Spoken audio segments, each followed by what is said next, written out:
Hello guys, welcome back to my channel HK Official, and yes, in this video I'm going to explain you about unit number 5. ठीक है, we are going to see the complete topics and codes plus explanation. I'm going to explain you everything related to this, and I'm at the end of the video I'm going to also summarize the particular unit as well, and I'm going to share you the important questions as well. ठीक है, तो वो तब आपको समझ में आ जाएंगे जब आप पूरा यूनिट मेरे साथ अच्छे से ध्यान देके फोकस करके पढ़ोगे. ठीक है, the only thing I want you कि आप यहाँ तो एक तो फोकस करो अच्छे से, एंड साइड बाय साइड जब मैं कोड करूँ तो मेरे साथ कोड कर लोगे तो आपके हाथ के नीचे से वो कोड चला जाएगा एंड डेफिनेटली आपको एग्जाम टाइम पे वो याद आ जाएगा. ठीक है, तो चलिए इस यूनिट को स्टार्ट कर लेते हैं. उससे पहले आप जाके यूट्यूब पर आप मेरे चैनल पर देख सकते हो, आपके सिलेबस रिलेटेड बहुत सारी वीडियोज अवेलेबल है, तो आप बहुत अच्छे से ना उनको पढ़ सकते हो. देखो FDS भी ऑलमोस्ट 5 यूनिट तक कंप्लीटेड है, only 1 unit is remaining, and वैसे ही आप सारे जो सब्जेक्ट्स है वो यहाँ से पढ़ सकते हो. तो कमिंग टू दिस यूनिट जो हम आज पढ़ने वाले हैं वो है OOP का, अपने ऑब्जेक्ट ओरिएंटेड प्रोग्रामिंग का. तो देखो एक्सेप्शन हैंडलिंग एंड टेम्पलेट्स, ये यूनिट को जो है हमें पढ़ना है. तो सबसे पहले एक्सेप्शन हैंडलिंग में हम क्या कर रहे होते हैं. ठीक है, तो it is a mechanism to handle run time errors in a program gracefully ensuring the program doesn't crash abruptly. इसका मतलब क्या कि जो हमारा प्रोग्राम है हम उसको मतलब most to the end of it हम उसको मतलब एरर फ्री रखना चाह रहे हैं.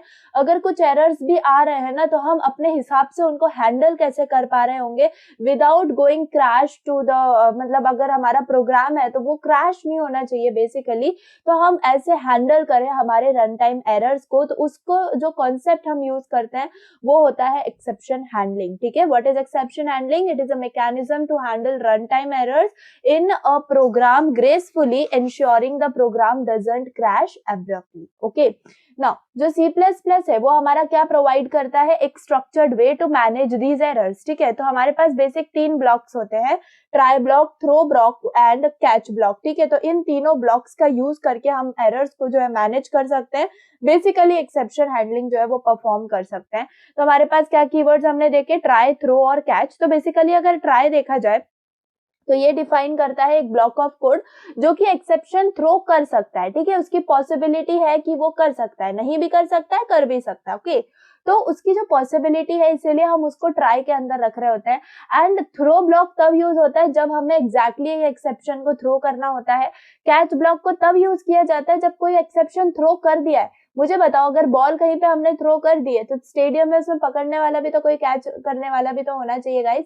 तो वही कैच करने के लिए हमारे पास वो ब्लॉक ऑफ कोड होता है जो कि वो थ्रोन एक्सेप्शन को क्या करता है? कैच करता है. ठीक है, तो बस ये 3 ब्लॉक्स हैं जिनके साथ हमें डील करना है. I am going to explain in very simple way. तो ये तीनों को हम इस एक्सेप्शन हैंडलिंग में पढ़ते हैं. तो बेसिकली क्यों पढ़ते हैं? एडवांटेजेस क्या है? So it prevents program termination due to run time errors. Run time error की वजह से बहुत सारी प्रॉब्लम्स होती हैं प्रोग्राम में. तो to just handle those errors, to manage those errors without going anywhere, like आप रन टाइम में ही उनको क्या कर लेते हो? मैनेज कर लेते हो.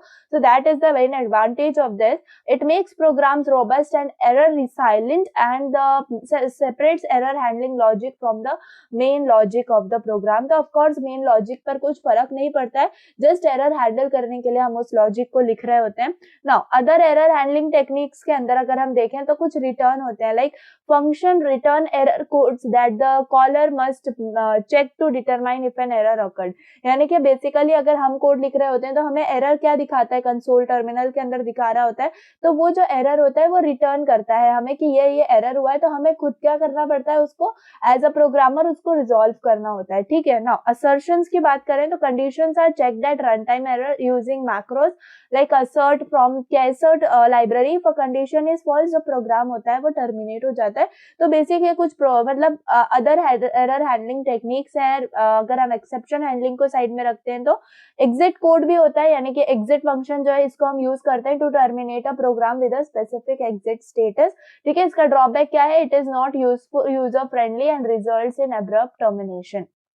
तो अब बेसिक हम एक्सेप्शन हैंडलिंग के कोड से जो है ना वो स्टार्ट करते हैं. एंड इसका जो कोड है बहुत ज्यादा सिंपली आपको समझ में आ जाएगा. तो एक बहुत ही इंपॉर्टेंट क्वेश्चन है ये आपको बहुत बार आता है कि आप डिवाइड बाय जीरो वाला प्रोग्राम लिख के हमें एक्सेप्शन हैंडलिंग जो है ना वो एक्सप्लेन करो. ठीक है, तो डिवाइड बाय जीरो का प्रोग्राम लिखेंगे हम एंड उसी से समझ लेंगे कि हाँ एक्सेप्शन हैंडलिंग कैसे होगा. एंड साइड बाय साइड जो आपका इंपॉर्टेंट क्वेश्चन है वो भी प्रिपेयर हो रहा होगा. तो देखो यहाँ पे व्हेन परफॉर्मिंग एडिशन, हमें पता है कि अगर हम हम डिवाइड करते हैं कोई भी नंबर को, तो जो डिनोमिनेटर होता है वो हमारा 0 नहीं होना चाहिए। अगर डिनोमिनेटर 0 हो जाता है तो एरर आ जाता है हमारे पास। हमें पता है कि हाँ हम कोड में कैसे उसको करते हैं, लेकिन by using this exception handling हम कैसे करेंगे वो हमें देखना है। तो देखो चलो मैं ये प्रोग्राम जो है ना ये मैं आपको VS कोड में अपने करके दिखाती हूँ। तो सबसे पहले आप भी अपना VS कोड खोल लो, जो भी कोड एडिटर आपका हो वो खोल लो, ठीक है। हम अपना बेसिक C++ कोड यहाँ पर लिख लेते हैं। एंड नाउ सिंपल एक क्या बनाएंगे, हम फंक्शन बनाएंगे जो कि सिंपल हमारे किसके लिए होगा, डिवाइड के लिए होगा, ठीक है। डिवाइड के लिए हमारे पास दो चीजें हमारे पास होती हैं, दो नंबर्स होते हैं। तो मैं int a और int b यहाँ पे ले लेती हूँ। क्लियर नाउ अब मैं क्या कर रही हूँ, मुझे ट्राई कैच ब्लॉक को जो है ना यहाँ पर लिखना होगा। हमेशा याद रखो जो थ्रो करते हैं ना हम, वो ट्राई ब्लॉक के अंदर ही करते हैं, ठीक है। जो थ्रो करते हैं वो ट्राई ब्लॉक के अंदर करते हैं, तो उसके अंदर हमारे पास कोई और ये नहीं है। तो जस्ट हम यहाँ पर कर रहे होंगे ट्राई, ठीक है, ऐसे लिखना है हमें। एंड ट्राई के लिए हमारे पास कर्ली ब्रेसेस यहाँ पर आ जाएंगे, ठीक है। अब हमें क्या करना होगा, देखो इसके अंदर मुझे कंडीशन लिखनी होगी। देखो मुझे क्या लिखना है, ट्राई के अंदर मैं वो लिखती हूँ कि जिसका एक्सेप्शन मतलब है, एक्सेप्शन उसका थ्रो हो सकता है, हो भी सकता है नहीं भी हो सकता है, लेकिन मुझे पता है कि एक्सेप्शन मुझे किस चीज में थ्रो करवाना है, कि मेरा जो डिनोमिनेटर है वो 0 नहीं होना चाहिए। डिनोमिनेटर मतलब क्या, जो मेरा सेकेंड नंबर है वो, ठीक है, वही तो डिवाइड होगा। तो मैं यहाँ पे क्या लिखूंगी, इफ कंडीशन में मैं लिखूंगी अगर मेरा जो b है वो इक्वल टू 0 होगा, ठीक है। इस केस के अंदर मैं क्या करूंगी, देखो यहाँ पर थ्रो करूंगी क्या, एक्सेप्शन को। समझ में आ गया। तो थ्रो मैं क्या कर रही हूँ, एक एरर मैसेज मुझे यहाँ पे लिखना होता है, क्या, डिविजन लेट से बाय 0 एरर, ठीक है। ये एरर जो है ना मैंने यहाँ पे लिख दिया, ठीक है, ये एरर डिस्प्ले करवा दिया सिंपली, ठीक है। अगर ये नहीं होता है, इसका मतलब ये इफ ब्लॉक एग्जीक्यूट नहीं होता है, तो अगर इफ ब्लॉक एग्जीक्यूट नहीं होता है तो मैं एक टैब पीछे आ जाती हूँ। तो मैं क्या एग्जीक्यूट करवाऊंगी, अगर मेरा एल्स वाली कंडीशन आ रही है तो सिंपली मैं रिजल्ट को यहाँ पर जो है ना प्रिंट करवा दूंगी। बेसिकली यही काम करना है ना हमें। अगर नहीं हो पा रहा है तो हम, अगर 0 है डिनोमिनेटर तो हम क्या कर देंगे, हम एरर डिस्प्ले कर देंगे। अगर नहीं है तो हम रिजल्ट को डिस्प्ले करेंगे। तो result simply a by b होता है हमारा, एंड यहाँ पर आ जाएगा हमारा एंडल, ठीक है। तो ये हो गया हमारा का पूरा जो है ना ट्राई ब्लॉक, और ये जो है ये आपका सिर्फ थ्रो ब्लॉक है, ठीक है। अब यहाँ पर इसके बाद हम ट्राई के बाद क्या लिखते हैं, कैच ब्लॉक लिखते हैं, ठीक है। कैच ब्लॉक में हमेशा इसका सिंटैक्स याद रखो, हम यहाँ पर लिख रहे होते हैं कॉन्स्टेंट, ठीक है। यहाँ पर आता है हमारा कैरेक्टर पॉइंटर, एंड यहाँ पर जो है ना हम उस मैसेज को जो है ना डिस्प्ले कर रहे होते हैं, जो कि हमारा एरर मैसेज है, ठीक है। एंड उसको अब यहाँ पर अगर हम कर्ली ब्रेसेस के अंदर देखें तो सिंपली इसके अंदर मैं सी आउट क्या करवाऊंगी, एक्सेप्शन, है ना। जो भी एक्सेप्शन है वो मैं यहाँ पर प्रिंट करवा रही होंगी। तो देखो यहाँ पर मैंने लिखवा दिया एक्सेप्शन, एंड सिंपली इसके अंदर मैं पास क्या कर दूंगी, इसमें मैं पास कर दूंगी किसको, मैसेज को, एंड यहाँ पर आ जाएगा मेरा एंड एल, ठीक है। तो ये सिंपली हमने क्या कर लिया, इसको यहाँ पर एक्सप्लेन कर लिया। अब देखो ये जो इफ है ना, ये यहाँ पर मेरे को एरर दे रहा है, तो सिंपल मैं इसको निकाल देती हूँ। तो ये जो है ना ये वाला ब्लॉक सिंपली निकल जाएगा, तो एरर जो है ना फ्री हो जाएगा मेरा, क्योंकि इफ के अंदर मैंने सिर्फ एक ही लिखा है, तो उसके अंदर बाय डिफॉल्ट मुझे उसके अंदर लेना चाहिए था, ठीक है, कोई बात नहीं। तो हमने यहाँ पर इसको कर लिया, ओके। सो ये बेसिक हमारा कोड हो गया ट्राई कैच ब्लॉक के लिए। तो इतना ही कोड आपको जो है लिखना है। एंड जब यहाँ से जो है ना, अगर देखो सिंपली इसका एग्जीक्यूशन कैसे होगा मैं आपको बता रही हूँ। पहले जो है ना ट्राई ब्लॉक में हमारा जो है ना एग्जीक्यूशन जाएगा, b अगर हमारा इक्वल टू 0 हुआ तो हम थ्रो कर देंगे क्या, डिवीजन बाय 0 एरर को। और ये डिवीजन बाय एरर जो है ना ये डायरेक्टली कैच ब्लॉक क्या कर लेगा, क्योंकि ये थ्रो हुआ है राइट, तो ये कैच ब्लॉक क्या कर लेगा, उसको कैच कर लेगा, क्या, उसको मैसेज के अंदर स्टोर कर लेगा। एंड एट लास्ट जो अगर हम मैसेज को प्रिंट करवाएंगे तो हमारे पास डिवीजन बाय 0 एरर जो है ना वो प्रिंट होके आ रहा होगा एज एन एक्सेप्शन, ठीक है। यहाँ पर मैं इसको कोलन भी दे देती हूँ ताकि हमारे पास जो है ना ये समझ में आ जाए। और जब ये इफ ब्लॉक जो है ये एग्जीक्यूट नहीं होगा तो ये इस एल्स कंडीशन में आएगा, जिसमें हमें रिजल्ट प्रिंट हो जाएगा, एंड डायरेक्टली मेन फंक्शन के पास जो है हमारा एग्जीक्यूशन फिर चला जाएगा, ठीक है। Now coming to main function, मैं दो नंबर्स को जो है यहाँ पे डिफाइन कर देती हूँ, लेट से num1 और num2 को। एंड यहाँ पर मैं क्या करवा दूंगी, सी आउट करवा दूंगी, लेट से एंटर 2 नंबर्स हम ले लेंगे, ठीक है, यूजर से। एंड यहाँ पर हम सी इन ले लेंगे, सी इन में इनपुट लेट यहाँ पर num1 और num2 को, ठीक है। और यहाँ पर अब हमारा जो डिवाइड वाला फंक्शन है इसको मैं कॉल कर लूंगी, एंड यहाँ पर आ जाएगा num1 और num2, ठीक है, सिंपल। एंड रिटर्न 0 हमने कर लिया है। तो देखते हैं कि हमारे पास जो है ना कैसे आता है। तो बेसिकली फर्स्ट हमें जो है ना user we are the user, so just we have to give the input.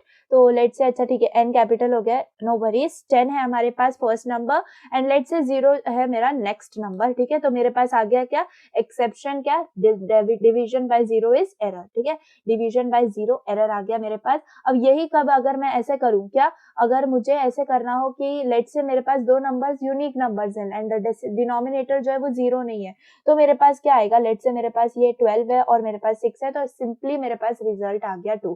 तो ऐसे वर्क करता है हमारा एक्सेप्शन हैंडलिंग. मतलब हम एरर को जो है ना यहाँ पर मैनेज कर लेते हैं. ठीक है, एरर को हम क्या कर लेते हैं, मैनेज कर लेते हैं बेसिकली. तो बहुत ज्यादा सिंपली हमारा जो कोड है वो रन होता है. एंड इसको आप प्लीज अच्छे से समझ लो, क्योंकि ये जो कोड है ना ये आपको पूछा जाता है एंड डेफिनेटली ये क्वेश्चन आप 100% इंपॉर्टेंट क्वेश्चन जो है ना वो समझ के रखो. ठीक है, तो ये वाला कोड हमने जो है समझ लिया. Now coming to the next topic, that is multiple catching. And ये टॉपिक भी आपको पूछा जाता है, most important one.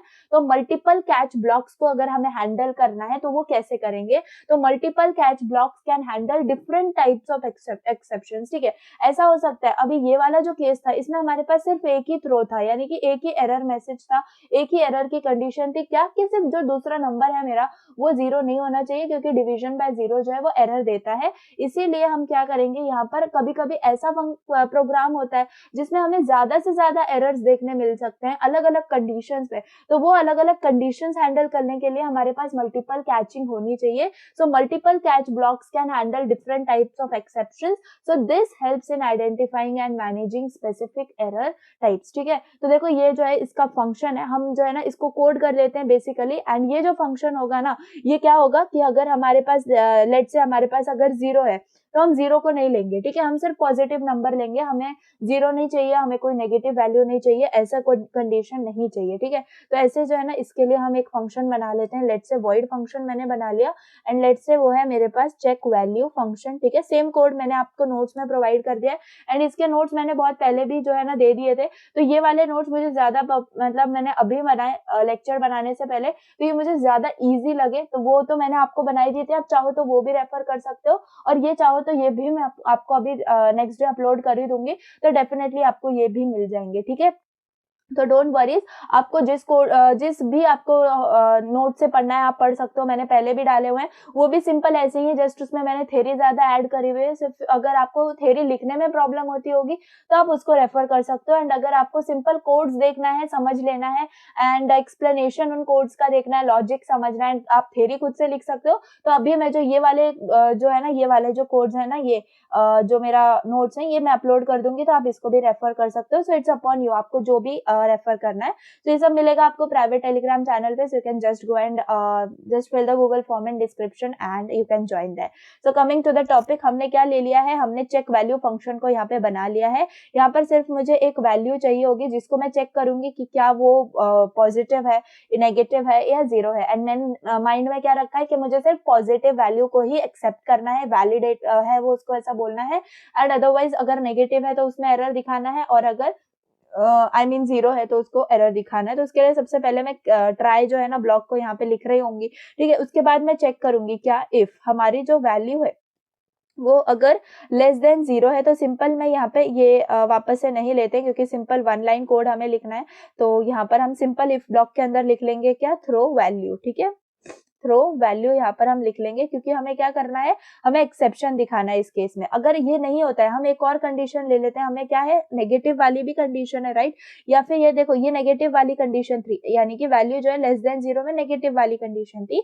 Else if के अंदर हमारे पास क्या है, वैल्यू अगर इक्वल टू 0 है. ठीक है, तो उसके अंदर हमें क्या करना है, तो उसके अंदर भी हमें एक्सेप्शन को थ्रो करना है. तो इसमें भी मैंने क्या कर दिया, एक्सेप्शन थ्रो करवा दिया. क्या, जो मेरा 0 है वो सिंपल मैं यहाँ पे बोल दूंगी क्या, इज नॉट अलाउड. ठीक है, is not allowed, simple.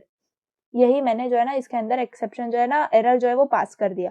Clear. अब इसके बाद मैं लिख रही हूँ एल्स के अंदर क्या, जो मेरा मुझे डिजायर है. ठीक है, यानी कि बेसिकली जो मुझे सी आउट करवाना है क्या, अगर ये यानी कि ये दोनों एग्जीक्यूट नहीं होते हैं बेसिकली, तो मेरा नंबर जो है वो पॉजिटिव ही होगा, करेक्ट ना. तो यहाँ पर मैं क्या लिख सकती हूँ, वैल्यू इज वैलिड, है ना, वैल्यू इज वैलिड एंड यहाँ पर सिंपल एंड उस वैल्यू को जो है मैं यहाँ पे पास कर दूंगी, ठीक है। एंड यहाँ पर आ जाएगा मेरा एंडल बेसिकली। एंड तो ये मैंने लिख लिया अपना ट्राई, ठीक है। अब यहाँ पर मैं क्या करना चाह रही हूँ, मैं यहाँ पर कैच करवाना चाह रही हूँ। लेट्स से यहाँ पर मैंने कैच करवा लिया एंड उसके अंदर मैं दे रही हूँ इंट ई। आप ऐसे भी दे सकते हो क्योंकि मेरे पास यहाँ पे क्या है, इंटीजर वाला एक है जिसमें मैं डायरेक्टली क्या कर रही हूँ, इसको थ्रो करवा रही हूँ, ठीक है, क्या, नेगेटिव वैल्यू को। एंड इसके बाद जो है ना, मैंने जो बताया था कैच का सिंटैक्स, वो हम उसके अंदर देंगे जिसमें हमें मैसेज को क्या करवाना है, प्रिंट करवाना है, ठीक है। तो अगर इंट ई अगर मुझे यहाँ पर मैंने इसको डिफाइन कर दिया है तो सिंपल इसके अंदर मैं सी आउट करवा दूंगी। क्या, ये कब आएगा, जब हमारा फर्स्ट जो थ्रो है ना ये होगा, तब मेरे पास ये फर्स्ट कैच जो है वो यहाँ पर हो रहा होगा। तो यहाँ पर मैं क्या लिखूंगी कि एक्सेप्शन, एंड यहाँ पर मैं लिखूंगी क्या, नेगेटिव वैल्यू है, ठीक है, इसलिए ये क्या है, एक्सेप्शन है बेसिकली। एंड इसके अंदर जो है मैं ई की वैल्यू जो है ना पास कर दूंगी, जो भी मुझे ई की वैल्यू यहाँ पर मिली होगी, ठीक है। एंड इसको मैं लिख सकती हूँ क्या, इज नॉट अलाउड, है ना, यहाँ पर इज नॉट अलाउड, सिंपल। तो ये जो है ना समझने में इजी है कि हाँ मुझे ये जो नेगेटिव वैल्यू है इसको यूज नहीं करना है, ठीक है। एंड इसके बाद मैं यहाँ पर लिखूंगी क्या, कैच, एंड जो मेरा सिंटैक्स है कैच का वो मैं यहाँ पर दे रही हूँ, ठीक है। तो यहाँ पर आ जाएगा मेरा कैरेक्टर एंड यहाँ पर उसका पॉइंटर, एंड सिंपल मैं उसको मैसेज के अंदर डिफाइन कर दूंगी। एंड सिंपल सी आउट मैं करवा दूंगी क्या, एक्सेप्शन हुआ है इस केस में, क्यों, क्योंकि मेरे पास 0 आ चुका है ना, क्योंकि नेक्स्ट थ्रो में मेरा नेक्स्ट कैच जो है वो आ रहा होगा। एंड एक्सेप्शन के अंदर क्या आया है, मैसेज आया है, ठीक है। एंड यहाँ पर आ जाएगा मेरा एंडल। तो सिंपल ये जो है मेरा कोड हो चुका है पूरा ट्राई कैच का। तो सिंपल मैंने क्या किया, अगर मेरी वैल्यू लेस देन 0 है मतलब नेगेटिव है, तो मैं अगर सिर्फ वैल्यू को थ्रो कर रही हूँ ना, तो मैंने यहाँ पर क्या किया, सिर्फ उसका क्या लिख दिया, मैंने उसका मैसेज यहाँ पर लिख दिया। अगर मैं उसका मैसेज थ्रो करना चाह रही हूँ तो मैं क्या कर दूंगी, यहाँ पर जो है उसको उसके लिए कांस्टेंट जो है मैसेज को बना दूंगी एंड वो वैसा ही रहेगा। एंड सिंपल फॉर्मेट में यहाँ पर मुझे सिर्फ एक ही नंबर चाहिए, लेट्स से मैं उसको नंबर दे रही हूँ सिंपल।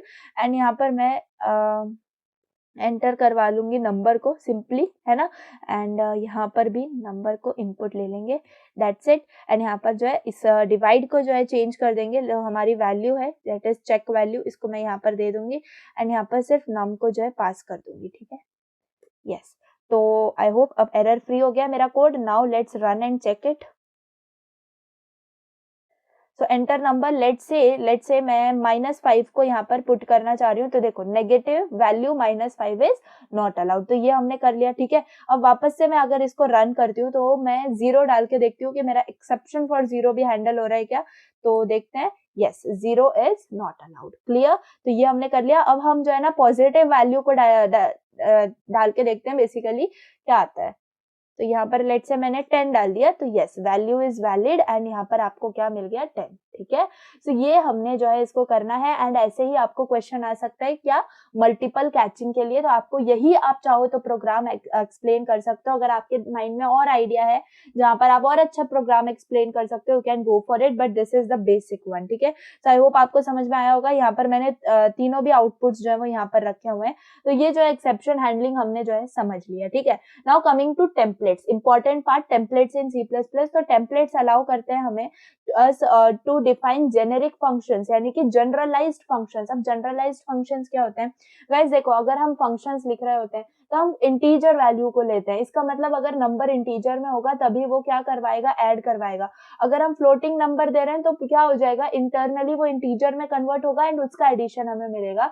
लेकिन कुछ केसेस में हमें फ्लोटिंग चाहिए होता है। कुछ केसेस में हम ऐसा भी बोल सकते हैं, अगर मैं एडिशन कर रही हूँ तो मैं इंटीजर का कर सकती हूँ, फ्लोटिंग का कर सकती हूँ, मैं स्ट्रिंग का भी कर सकती हूँ ना। कॉन्कैटिनेशन के अंदर भी एडिशन ही बोलते हैं हम उसको, स्ट्रिंग का। तो मतलब बेसिकली अगर मुझे हर डेटा टाइप के साथ अगर मुझे डील करना है तो क्या मैं उसके लिए अलग अलग फंक्शन लिखते बैठूंगी, क्या मतलब मुझे हर डेटा टाइप के लिए अलग मुझे फंक्शन बनाना होगा। तो इस प्रॉब्लम को रिजॉल्व करने के लिए हमारे पास जेनेरिक फंक्शंस आते हैं। मतलब हम ऐसा फंक्शन डिजाइन करेंगे जो कि वैल्यूज से समझ लेगा कि हाँ मुझे क्या कौन सा डेटा टाइप उसके अंदर लेना है, ठीक है। तो उसके लिए हम जो है ना टेम्पलेट बनाते हैं। टेम्पलेट का मतलब यही होता है, अगर आपने कैनवा वगैरह ये सब को यूज किया होगा तो बेसिकली वो टेम्पलेट हम कैसे भी डिजाइन कर सकते हैं, हम अपनी मर्जी से उसके अंदर डिजाइन कर सकते हैं, राइट। तो वही चीज है, मतलब हम अपनी मर्जी से उसके अंदर कोई भी चीज मतलब अपने हिसाब से जो है ना डेटा ऐड कर सकते हैं and it will work the same for that, ठीक है। इंटीजर है तो इंटीजर की तरह वर्क करेगा, फ्लोट है तो फ्लोट के लिए वर्क करेगा, स्ट्रिंग है तो कॉन्कैटिनेशन का काम करेगा, बेसिक एडिशन के लिए मैं बता रही हूँ, so that works for with the templates, ठीक है। सो अगर ये जो है ना फंक्शंस के साथ भी काम करता है, क्लासेस के साथ भी काम करता है for any type of data, so this reduces what code redundancy and improves the reusability, ठीक है। तो हमारे पास दो टाइप्स के टेम्पलेट्स होते हैं, फंक्शन टेम्पलेट और क्लास टेम्पलेट। तो बेसिकली जेनेरिक फंक्शंस के लिए हमें जो है फंक्शन टेम्पलेट्स का यूज करना है और जेनेरिक क्लासेस बनाने के लिए हम क्लास टेम्पलेट्स का यूज करते हैं। तो सबसे पहले समझ लेते हैं कि हाँ फंक्शन टेम्पलेट्स के अंदर हम कैसे देखेंगे। तो बेसिकली एक फंक्शन टेम्पलेट क्या करता है, डिफाइन करता है एक सिंगल फंक्शन को जो कि वर्क करेगा for all type of data, ठीक है, for all type of data. चलो मैं ना इसका आपको कोड ही करके दिखाती हूँ। यहाँ पर let's say remove this all thing and just make this boiler plate code over here and simple रखते हैं, एकदम सिंपल। तो अगर मुझे फंक्शन टेम्पलेट के बारे में समझना है ना, तो बेसिकली देखो मैं फंक्शन बना के आई वाज एक्सप्लेनिंग यू। चलिए जल्दी से ऐसा देख लेते हैं कि अगर डायरेक्टली अगर हमें टेम्पलेट इंप्लीमेंट करना है तो कैसे करेंगे। तो सबसे पहले हमें लिखना होता है क्या, टेम्पलेट, ठीक है, हम लिखना होता है टेम्पलेट। एंड इसके बाद मैं क्या करूंगी, यहाँ पर इसके बाद मुझे ये हमारे जो ऑपरेटर्स हैं ये देने होंगे।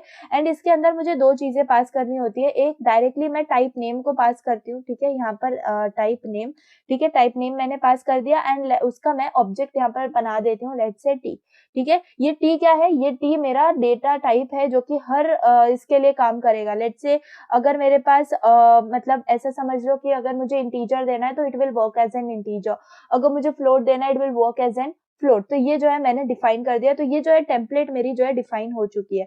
अब जब मैं देखो मैं आपको बताती हूँ, नॉर्मली अगर हम क्या बनाते हैं, कोई फंक्शन बनाते हैं तो या तो हम इंट लिखते हैं, ठीक है, या तो हम क्या लिखते हैं, वॉइड लिखते हैं एंड देन उस फंक्शन का नाम लिखते हैं। लेट्स से मुझे मैक्सिमम नंबर के लिए फंक्शन लिखना है तो मैं ऐसे लिखती हूँ एंड उसके अंदर मैं पास करती हूँ क्या, इंट है, उसके अंदर मैं पास करती हूँ क्या, इंट भी, जो मेरे उसके अंदर पैरामीटर्स होते हैं वो, and then I go for further, ठीक है, फर्दर इश्यूज के लिए मैं यहाँ पर जा रही होती हूँ। लेकिन यहाँ पर अगर मैं टेम्पलेट से डील कर रही हूँ एंड अगर मैंने ये वाला फंक्शन ऐसा लिखा है तो टेम्पलेट का कोई काम नहीं हुआ। क्यों? क्योंकि यहाँ पर मैं इंटीजर दे रही हूँ एंड एट द एंड मेरा जो कोड है वो इंटीजर के लिए वर्क करेगा। तो सिंपली अगर मुझे इसको हर डेटा टाइप के लिए करना है, यानी इसको मुझे जेनेरिक फंक्शन बनाना है, तो मुझे यहाँ पे वॉइड की जगह देना होगा टी, ठीक है। यहाँ पर जो मैंने इंट लिखा है मुझे देना होगा टी, जो भी मैंने यहाँ पर टाइप नेम के आगे लिखा हुआ है वो मैंने यहाँ पर जो है ऐड कर दिया। तो ये जो है अब मेरा टेम्पलेट वाला जेनेरिक फंक्शन जो है यहाँ पर बन चुका है and now this will work for every data type, okay. अब इसको हम ट्राई भी कर लेंगे। लेट्स से मैं यहाँ पर अभी इसका कोड लिख देती हूँ, अगर मेरा a ग्रेटर देन b है तो सिंपली मैं यहाँ पर रिटर्न करवा दूंगी क्या, ए को, है ना, ये सिंपल मैंने कोड रखा है इसके लिए एंड एल्स के अंदर मैं यहाँ पर क्या करवा दूंगी, रिटर्न करवा दूंगी बी को। तो ये बहुत ज्यादा सिंपल कोड था एंड यहाँ पर मेन फंक्शन के अंदर आके मैं सिंपल क्या कर देती हूँ ना, सी आउट करवा देती हूँ। यहाँ पे क्या मैक्स अगर मुझे देखना है किसके लिए, लेट्स से मुझे मैक्स देखना है ऑफ 10 एंड 20, ठीक है, अगर मुझे इसके लिए मैक्स देखना है सिंपल, तो मैं क्या करूंगी, अब यहाँ पे मैं फंक्शन बनाऊंगी, मतलब जो मेरा फंक्शन है उसको मैं कॉल करूंगी। यहाँ पर फाइंड मैक्स हो गया एंड इसके अंदर मैं पास कर दूंगी 10 20 को, ठीक है, एंड सिंपली यहाँ पर आ जाएगा मेरा एंड एल, ठीक है। And now I will do this for 2 times and more and यहाँ पर अब मैं क्या करूंगी, फ्लोटिंग वैल्यू दे देती हूँ, यानी कि 5.5 लेट से, एंड यहाँ पर दे देती हूँ, लेट से मेरे पास है क्या 2.3, ठीक है।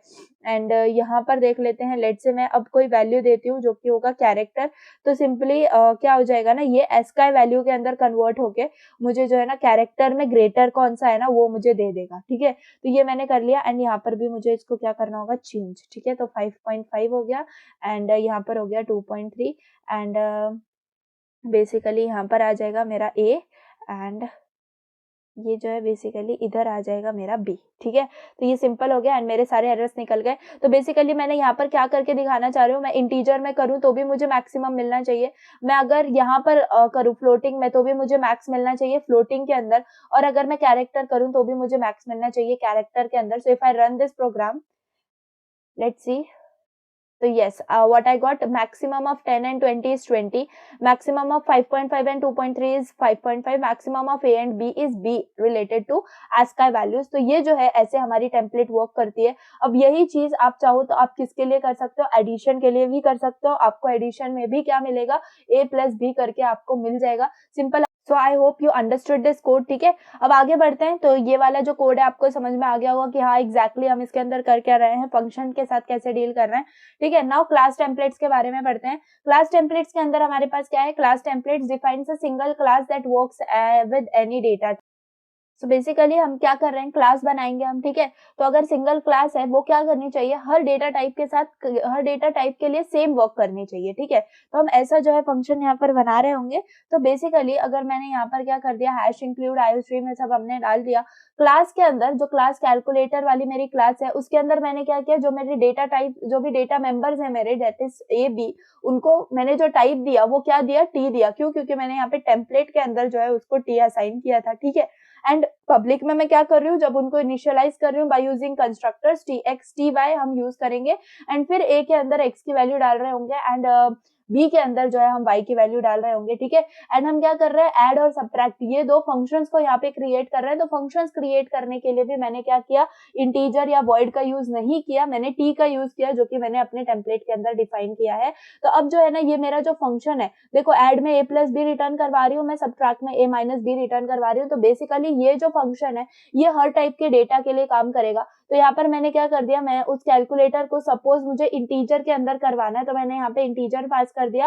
एंड अब मैं क्या कर रही हूँ, कैलकुलेट कर रही हूँ 10 5 को, ठीक है। तो मुझे यहाँ पर इंटीजर मेंशन करना है, यहाँ पे फ्लोट मैंने मेंशन कर दिया। तो यहाँ पे 10 5 आया, तो इंटीजर एडिशन अगर मैं कर रही हूँ तो सिंपल मैंने क्या किया, यहाँ पर ये जो है मेरा कैलकुलेटर है, राइट। तो यहाँ पर मैं इंटीजर दे रही हूँ एंड कैल्सी डॉट ऐड कर रही हूँ, ठीक है। जो मेरे कैल्सी क्या किया है, मैंने इसका ऑब्जेक्ट बनाया है, करेक्ट। तो कैल्सी डॉट ऐड में कर रही हूँ, इंटीजर टाइप है, so I have put here integer. And basically यहाँ पर ये इंट कैल्सी डॉट सब्ट्रैक्ट, तो इसका नाम ही ये था। तो बेसिकली हमने क्या कर लिया, ऐड और सब्ट्रैक्ट को यहाँ पे कॉल कर लिया। सिमिलर पैटर्न में मैंने फ्लोट कैल्सी ये नाम दिया है उस ऑब्जेक्ट का, एंड यहाँ पर क्या दिया, फ्लोटिंग वैल्यूज नाम दिया। अब देखो इस फ्लोट से, इस इंटीजर से कुछ नहीं होने वाला है, जस्ट मैंने उस ऑब्जेक्ट का नाम दिया है, तो डोंट गेट कंफ्यूज। तो सिंपल यहाँ पे मैंने क्या किया, यहाँ पर मैंने इंटीजर वैल्यू यहाँ पे पास किए, फ्लोट वैल्यू यहाँ पे पास किए, so that is making the difference. And then मैंने सेम फंक्शंस को कॉल किया, तो मुझे जो आउटपुट मिला उसमें मुझे एडिशन ऑफ व्हाट, इंटीजर्स के लिए इंटीजर्स मिला and addition of floating values के लिए floating value as a result मिला। सो ये चीज होती है जब हम क्या करते हैं, क्लास टेम्पलेट के साथ डील कर रहे होते हैं। So I hope so I am making the sense and आपको समझ में आया है। तो अगर समरी देख लें अभी तक हमने जो भी पढ़ा, तो exception handling provides a robust error management using try, throw and catch, ठीक है। तो जो टेम्पलेट्स है वो हमारी कोड रिडेंडेंसी को रिड्यूस करने के लिए यूज किए जाते हैं, they make our code generic and reusable. अब अगर हम कंबाइन करते हैं दीज फीचर्स, तो हमारी जो C++ एक पावरफुल लैंग्वेज बन जाती है। So that's all. Now coming to rethrowing and exception, तो ये रीथ्रोइंग एंड एक्सेप्शन भी इंपॉर्टेंट टॉपिक है। तो इसके लिए हमें क्या करना है, अगर हमें वापस से थ्रो करना है सेम एक्सेप्शन, तो क्या करना होगा। तो rethrowing an exception allows an exception caught in one catch block to be passed to another catch block or handled at a higher level, ठीक है। तो हम क्या कर रहे हैं, एक कैच ब्लॉक को क्या कर रहे हैं, हमारा जो एक कैच ब्लॉक है वो मतलब एक एक्सेप्शन जो है वो एक कैच ब्लॉक में क्या हो गया, कॉट हो गया, उधर जो है पास कर दिया हमने, ठीक है। नाउ अब वापस से उसको हम दूसरे कैच ब्लॉक में डाल रहे हैं to handle at a higher level, ठीक है।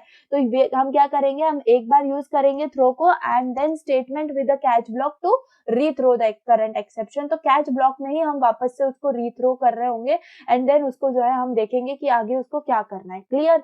तो हम देखो बेसिकली क्या कर रहे हैं, यहाँ पर फंक्शन ए हमने बनाया है जिसमें हमने ट्राई ब्लॉक को लिखा है, एंड थ्रो में हम क्या कर रहे हैं, हम सिंपल एक मैसेज जो है ना थ्रो कर रहे हैं, क्या कि कुछ तो एरर हुआ है हमारे फंक्शन ए में, ठीक है। An error and occurred in function है। अब कैच में क्या किया हमने, कुछ मतलब अगर हम 3 डॉट्स दे रहे हैं, इसका मतलब क्या होगा ना, 3 डॉट्स के अंदर मतलब कोई भी कंडीशन हो सकती है, ठीक है, कोई भी कंडीशन हो सकती है, समझ में आ गया। ऐसा एग्जैक्ट नहीं है कि यस यही कंडीशन होगी तभी जो है हमारा जो लाइक एरर है या फिर जो कैच ब्लॉक है वो एक्सेप्ट होना चाहिए, ठीक है, जो एक्सेप्शन है वो एक्सेप्ट होना चाहिए। तो ये क्या करेगा, कोई भी एक्सेप्शन को क्या कर लेगा, कैच कर लेगा। तो अगर ये वाली एक्सेप्शन है तो ये इसको कैच कर लेगा, समझ में आ रहा है। तो बस एक्सेप्शन होनी चाहिए, कैच करने के लिए कैच वाला ब्लॉक बैठा ही है, तो इसके लिए हम 3 डॉट से इसको रेफर करते हैं। उसके बाद सी आउट में क्या किया हमने, हैंडलिंग इन फंक्शन है एंड रीथ्रोइंग द एक्सेप्शन, यानी कि वापस से हमने क्या कर दिया, देखो यहाँ पे रीथ्रो कर दिया, इसका मतलब यहाँ पे रीथ्रो वाला हमने जो है ना फंक्शन वापस से, मतलब ये थ्रो वाला जो कीवर्ड है यहाँ पे लिख दिया, तो इससे क्या हो गया, रीथ्रो हो गया हमारा एक्सेप्शन। अब ये कहाँ पर जाएगा, अब हमारे ये कॉलिंग फंक्शन के अंदर जाएगा, ठीक है। मतलब जब हम इस फंक्शन को कॉल करेंगे ना, तब ये जो है वापस से थ्रो हो जाएगा। तो सिंपली यहाँ पर देखो, यहाँ पर मैंने क्या किया, वापस से अब मेन फंक्शन में मैंने ट्राई ब्लॉक को लिखा है, ठीक है। अब देखो ऐसा जरूरी नहीं है कि फंक्शन में ही लिखना है, we can also write it in the main function as well. तो ये जो है ट्राई ब्लॉक आपका, इसमें मैंने क्या किया, इस फंक्शन ए को कॉल किया। अब जब मैं फंक्शन ए को कॉल कर रही हूँ, तो अब जब ये मुझे क्या दे रहा है, यहाँ पर थ्रो ही तो कर रहा है ये एक्सेप्शन। तो अब जो है वो यहाँ पर आके कैच हुआ मेन फंक्शन में, एंड देन अब मैंने उसके लिए कैच का जो एग्जैक्ट जो मेरा पूरा सिंटैक्स है वो मैंने यहाँ पे लिखा, एंड देन मैंने सी आउट क्या करवा दिया कि ये जो अब मैसेज है ये कहाँ पर कॉट हुआ है, मेन फंक्शन में कॉट हुआ है, ठीक है। एंड अब देखो जब हमारा आउटपुट आएगा ना, सेम जब आप इसको एग्जीक्यूट करके देखोगे तो आपको क्या मिलेगा, ये वाला भी आपको एक्सेप्शन मिल रहा होगा, N error occurred in function है एंड हैंडलिंग इन फंक्शन है।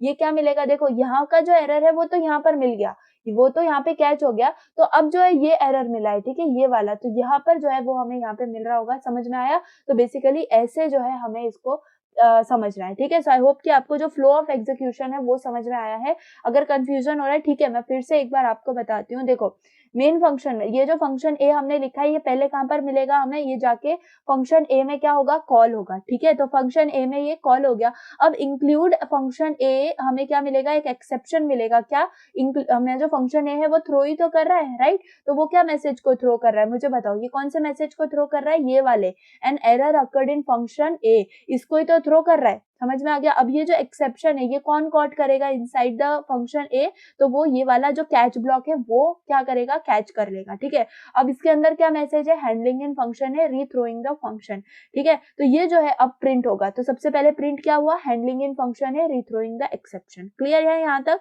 अब जो एक्सेप्शन है वो हमने यहाँ पे क्या कर दिया, रीथ्रो कर दिया, है ना, रीथ्रो कर दिया। तो ये जो थ्रो किया है ये फंक्शन बैक कहाँ पे जाएगा, हमारे मेन फंक्शन के अंदर चला जाएगा, and back in main function अब हमें क्या मिलेगा, इस एक्सेप्शन को, ये फंक्शन अब यहाँ पर एक्सेप्शन जो यहाँ पर इस कैच ब्लॉक में एक्सेप्ट किया जाएगा, मतलब कैच किया जाएगा। एंड जब यहाँ पे कैच किया जाएगा तो ये जो यहाँ पर है वो एग्जीक्यूट होगा, that is caught in main. जो कॉट इन मेन यहाँ पर मिला है, और कौन सा मैसेज जो है हम प्रिंट करवाना चाह रहे हैं यहाँ पे, ये वाला मैसेज, जो कि बेसिकली यस ये वाला message an error occurred in function है, तो वो जाके यहाँ पर प्रिंट हुआ है। समझ में आ गया? तो बेसिकली हम क्या कर रहे हैं, दो कैच ब्लॉक्स को जो है ना यहाँ पर यूज कर रहे हैं, and this is nothing but rethrow of exception, ठीक है। आई डोंट थिंक सो इतना इससे ज्यादा इजी आपको कोई कोड मिलेगा रीथ्रो एंड एक्सेप्शन के लिए। अगर अभी भी कंफ्यूजन है तो आप एक बार अच्छे से और रिवाइंड करके देख लो, आपको समझ में आ जाएगा। बहुत ज्यादा सिंपल वे में I have explained you this thing, ठीक है।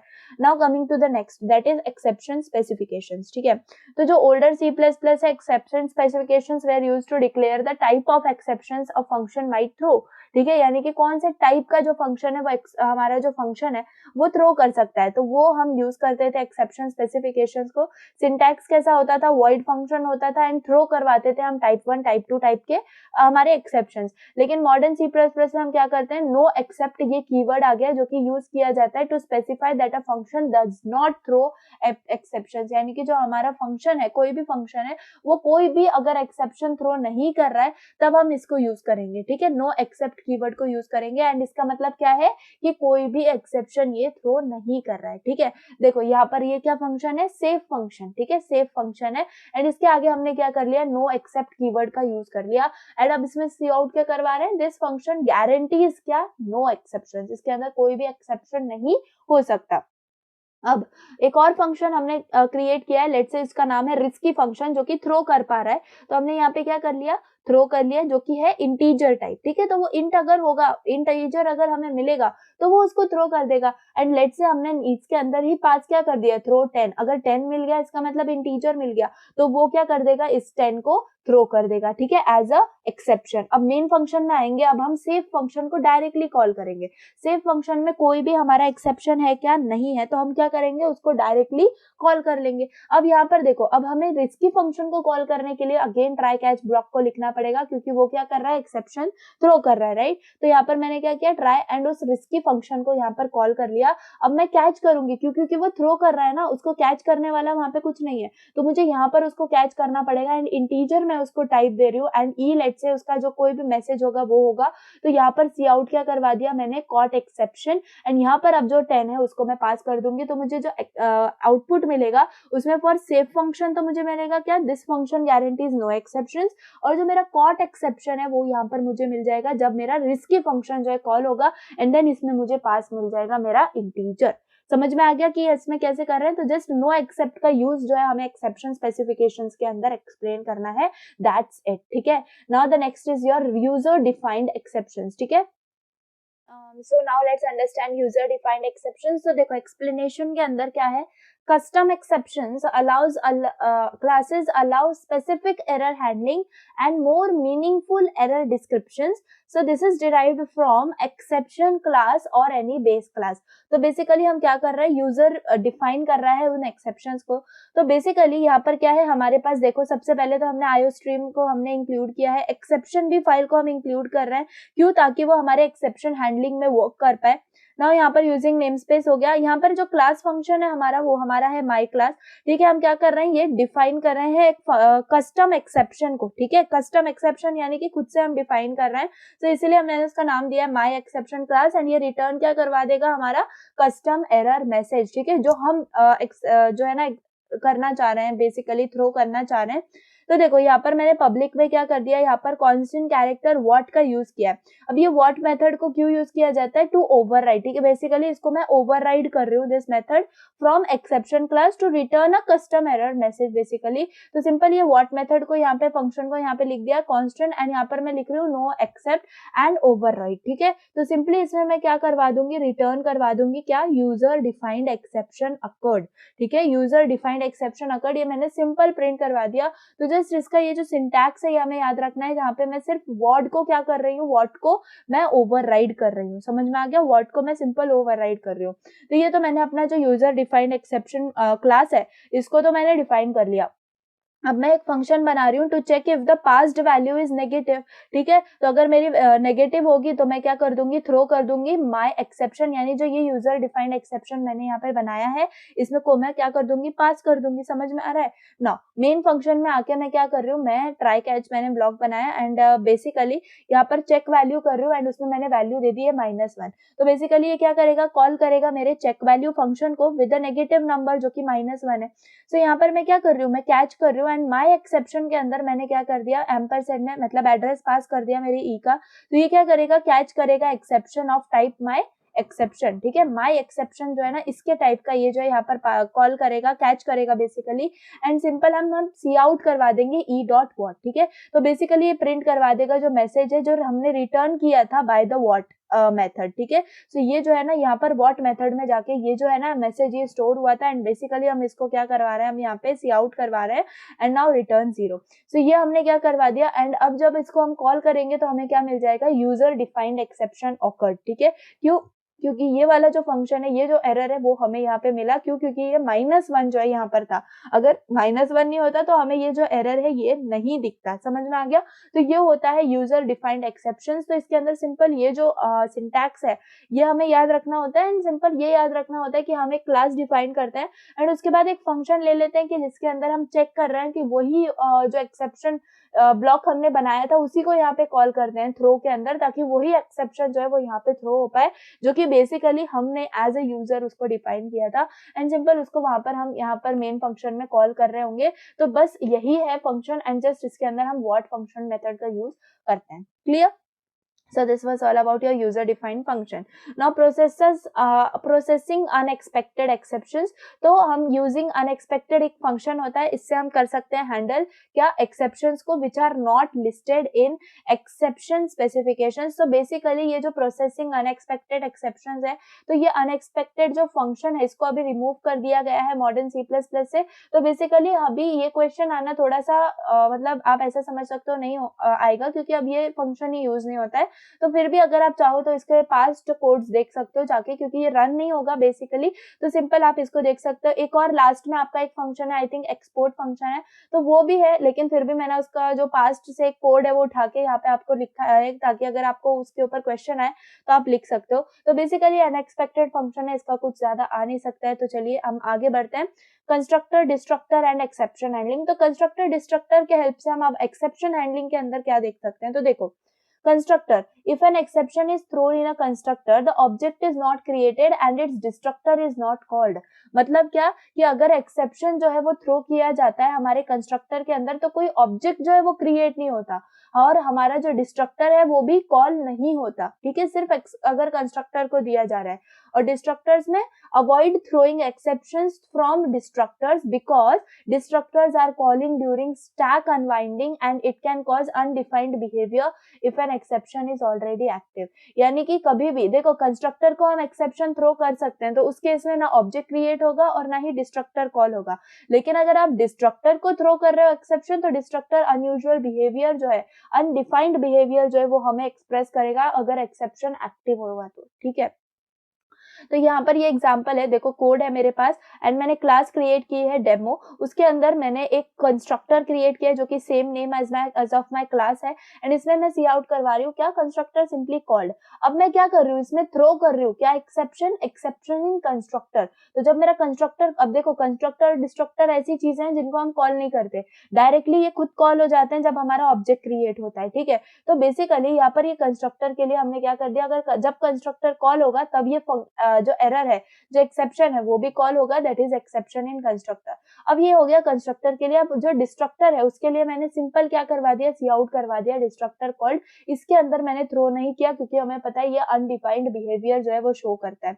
मेन फंक्शन में आके ट्राई ब्लॉक में मैंने सिंपल उस डेमो क्लास का ऑब्जेक्ट बना लिया एंड देन कैच के अंदर मैंने सिंपल अपना सिंटैक्स लिखा, constant character point of message and then simply caught exception and then उस मैसेज को पास कर दिया। स्मूथली हमारा जो प्रोग्राम है पूरा हो गया एंड जब मैं इसको आउटपुट के अंदर देखूंगी तो पहले तो कंस्ट्रक्टर कॉल होगा एंड देन कॉट एक्सेप्शन में मुझे मिल जाएगा एक्सेप्शन इन कंस्ट्रक्टर। तो बेसिकली हमने ये देख लिया कि कंस्ट्रक्टर और डिस्ट्रक्टर के अंदर भी हमारा जो है ट्राई कैच वर्क करता है एंड एक्सेप्शन हैंडलिंग जो है वो परफॉर्म हो सकती है। Now exception and inheritance. तो एक्सेप्शन एंड इनहेरिटेंस में क्या मतलब क्या हमारा कह सकते हैं, क्या हमारा इसके अंदर कॉम्बिनेशन इन दोनों का। तो देखो, if an exception is throne from a base class, ठीक है, हमें पता है इनहेरिटेंस हम पढ़े हुए हैं, बेस क्लास का, डिराइव्ड क्लास का अंदर हम क्या क्या कर चुके हैं, राइट, तो वो सब आइडिया हमें है। तो देखो, अगर एक्सेप्शन हमने थ्रो किया है फ्रॉम अ बेस क्लास तो ये डिराइव होता है class catch blocks can handle, derived class catch blocks can handle it. मतलब देखो बहुत सिंपल है, हम अगर एक्सेप्शन थ्रो कर रहे हैं बेस क्लास में तो डिराइव्ड क्लास के अंदर हमारा कैच ब्लॉक बैठा होना चाहिए जो कि उस थ्रोन एक्सेप्शन को क्या कर ले, हैंडल कर ले। बेसिकली वो एक्सेप्शन कहाँ से थ्रो हो रहा है, बेस क्लास से थ्रो हो रहा है, तो वो जो कैच ब्लॉक है कहाँ पे प्रेजेंट है, डिराइव्ड में प्रेजेंट है, तो बेसिकली वो डिराइव्ड के अंदर आके क्या हो जाएगा, हैंडल हो जाएगा। और ये यूज करता है polymorphism to catch base and derived class exceptions, ठीक है। तो अगर हम इस कोड को देखें तो हमारे पास है बेस एक्सेप्शन क्लास, ठीक है, एंड इसके अंदर मैं क्या कर रही हूँ, सिंपल एक वर्चुअल क्लास बना रही हूँ, ठीक है। तो वर्चुअल मैंने यहाँ पे डाल दिया इसका कीवर्ड एंड वॉइड के अंदर मैं मैसेज लिख रही हूँ एंड बेसिकली इसको कांस्टेंट बना लिया है। अगर आप चाहो तो नहीं भी बना सकते हो, लेकिन मैं इसके अंदर इसका पॉलीमॉर्फिज्म यूज कर रही हूँ, बेसिकली मैसेज फंक्शन को ही मैं यूज कर रही हूँ, इसीलिए मैंने क्या कर दिया, यहाँ पे कांस्टेंट का यूज किया क्योंकि यहाँ पे वर्चुअल भी बनाया हुआ है। नाउ सी आउट क्या करवा दिया मैंने, ये क्या है, बेस एक्सेप्शन ऑकर्ड, ठीक है। अब आगे चलते हैं, अगर हमने ये डिराइव्ड एक्सेप्शन बनाया एंड इसके अंदर मैंने क्या कर लिया, इस बेस एक्सेप्शन वाली क्लास को इनहेरिट कर लिया। अब पब्लिक के अंदर मैं क्या करूंगी, सेम मैंने यही स्टेटमेंट लिखा है, वॉइड मैसेज कांस्टेंट ओवरराइड लिखूंगी, जस्ट यहाँ पे कांस्टेंट था वो, अब मैं उसको ओवरराइड कर रही हूँ एंड मैं क्या लिख रही हूँ, सी आउट करवा रही हूँ डिराइव्ड एक्सेप्शन ऑकर्ड। अब ये वर्चुअल और ओवरराइड अगर समझ में नहीं आ रहा है, इसका मतलब आपने पहले मेरे वीडियोस नहीं देखे हैं या फिर आप कहीं ना कहीं उनको भूल रहे हो। तो आप चाहो तो आप जाके इनहेरिटेंस को जो है रिवाइज कर सकते हो, नहीं तो आप मेंबर हो तो डायरेक्टली आप नोट्स को रेफर कर सकते हो, ठीक है। ना यहाँ पर ये फंक्शन, यहाँ पर एक फंक्शन हमने बनाया है थ्रो फंक्शन, जिसमें मैं क्या कर रही हूँ, इज डिराइव्ड जो है ना, बूल एक मैंने डेटा टाइप यहाँ पे बनाया एंड उसका मेंबर फंक्शन है इज डिराइव्ड।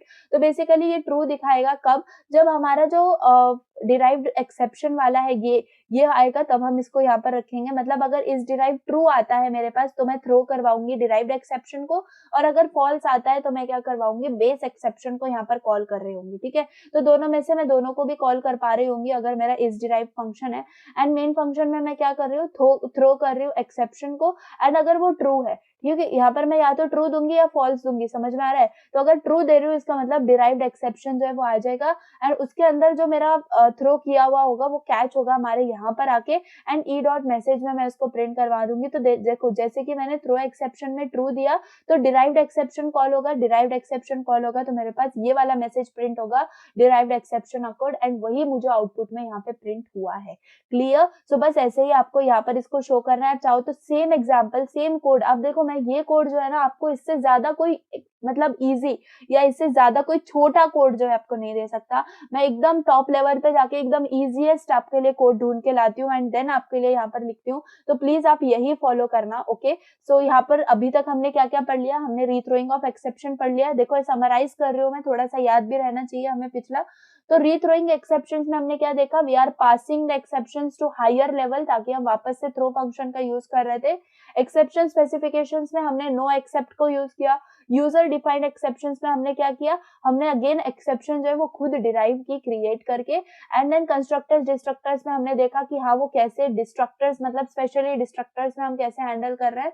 एंड इनहेरिटेंस में हमने क्या देखा, it uses polymorphism to catch base and derived exceptions effectively. ठीक है, तो ये चीजें देख ली। देखो अभी जो क्वेश्चंस है ना, अभी पीवाईक्यूज का जो मास्टर सोल्यूशन है वो आपको आ जाएगा, तो उसमें आपको समझ में आ जाएगा कि आपको आंसर कैसे लिखना है। अभी के लिए लॉजिक समझ लो, आप अपने कोड्स जो लिखने हैं वो समझ लो, आपको अच्छे से समझ में आ जाएगा। Now coming to the next part of the unit, that is templates. ठीक है, टेम्पलेट्स इन C++।